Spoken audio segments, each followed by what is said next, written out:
యువగలం పాదయాత్రలోనే లేదు, వాట్సాప్తో వర్క్ చేయాలి, అదొక ప్లాట్ఫామ్, అందరూ వాడే ప్లాట్ఫామ్ అని ఆలోచించి నేను సంధ్య గారికి మేము అవుట్రీచ్ చేసి కలిసిన తర్వాత ఒక ఇనిషియల్ డిస్కషన్ అయిన తర్వాత వాళ్ళు ఏమన్నారంటే ప్రపంచంలోనే ఎక్కడ ఇన్ని సర్వీసెస్ ఒకేసారి ఒకే ప్లాట్ఫామ్ అయినా తీసుకురాలేదు, బిట్స్ అండ్ పీసెస్ వచ్చినాయి, ఇది వన్ ఆఫ్ ఇట్స్ కైండ్, మీరు చేయగలుగుతారా, అవుతుందా, మార్పు మీరు సిస్టంలో తీసుకురాగలుగుతారా అని నన్ను అడిగారు.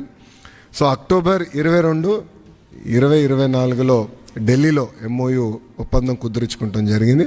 ఆ రోజు నేను ఛాలెంజ్ స్వీకరించాను. డిసెంబర్ నెలాఖరికల్లా లాంచ్ చేస్తామని మేము చెప్తాం జరిగింది. వాస్తవంగా ఒక నెల ఎక్కువ తీసుకున్నాం.